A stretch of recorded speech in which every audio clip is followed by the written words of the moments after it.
മുതലപ്പള്ളി ഹാർബറിന്റെ വടക്ക് വശത്തെ തീരശോഷണം തടയാൻ ഗ്രോയിനുകളുടെ നിർമ്മാണത്തിന് തുടക്കമായി. താഴമ്പള്ളി മുതൽ മുഞ്ഞമൂട് പാലം വരെ 2.7 കിലോമീറ്റർ ദൂരത്തിൽ 9 ഗ്രോയിനുകളുടെ നിർമ്മാണമാണ് പുരോഗമിക്കുന്നത്. മുതലപ്പള്ളി ഹാർബറിന്റെ അശാസ്ത്രീയ നിർമ്മാണം മൂലം വടക്ക് ഭാഗത്ത് വലിയ തോതിലുള്ള തീരശോഷണമാണ് ഉണ്ടായത്.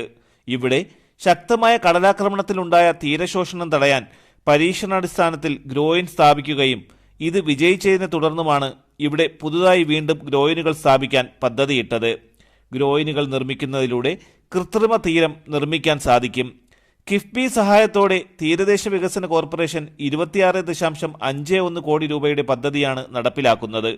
50 മുതൽ 110 മീറ്റർ നീളത്തിലും 40 മുതൽ 200 മീറ്റർ അകലത്തിലുമുള്ള 9 ഗ്രോയിനുകളാണ് നിർമ്മിക്കുക.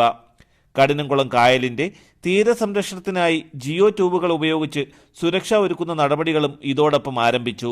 രാമലിംഗൻ കൺസ്ട്രക്ഷൻ കമ്പനിക്കാണ് പദ്ധതിയുടെ നിർമ്മാണ ചുമതല. 2023 ഏപ്രിലിൽ നിർമ്മാണോദ്ഘാടനം നടന്നുവെങ്കിലും നിർമ്മാണ പ്രവർത്തനങ്ങൾ നീണ്ടുപോവുകയായിരുന്നു. ഗ്രോയിനുകൾ നിർമ്മിക്കുവാനുള്ള പാറ കിളിമാനൂരിൽ നിന്നുമാണ് എത്തിക്കുന്നത്.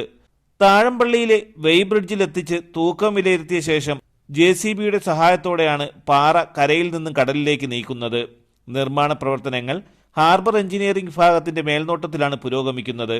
കടൽക്ഷോഭ സമയങ്ങളിൽ കടലാക്രമണങ്ങളിൽ സമീപ വർഷങ്ങളിൽ 100 കണക്കിന് വീടുകൾ തകരുകയും മത്സ്യത്തൊഴിലാളികൾക്ക് ഇവിടെ നിന്നും കടലിലേക്ക് പോകാനാകാത്ത സാഹചര്യമായിരുന്നു ഉണ്ടായിരുന്നത്.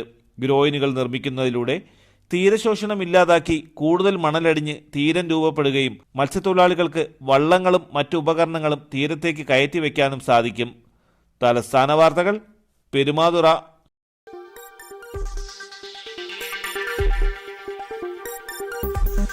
ഈ വാർത്തകൾ നിങ്ങൾക്കായി അവതരിപ്പിച്ചത് ആലങ്കോട് റേബിനിൽ നിന്നും പർച്ചേസ് ചെയ്യുമ്പോൾ ഹോൾസെയിൽ വിലയ്ക്കൊപ്പം ഏറ്റവും കുറഞ്ഞ പണിക്കൂലിയും കൂടാതെ കൈനിറയെ സമ്മാനങ്ങളും. നിങ്ങളുടെ സ്വപ്ന ഭവനങ്ങൾക്ക് ചാരുത പകരാൻ അന്താരാഷ്ട്ര നിലവാരത്തിലുള്ള LED ലൈറ്റുകളുടെയും ബ്രാൻഡഡ് ഇലക്ട്രിക്കൽ, പ്ലംബിംഗ്, സാനിറ്ററി ഫിറ്റിംഗ്സുകളുടെയും വമ്പൻ ശ്രേണി ഒരുക്കി CS ഏജൻസീസ് ആൻഡ് ഇലക്ട്രിക്കൽസ്.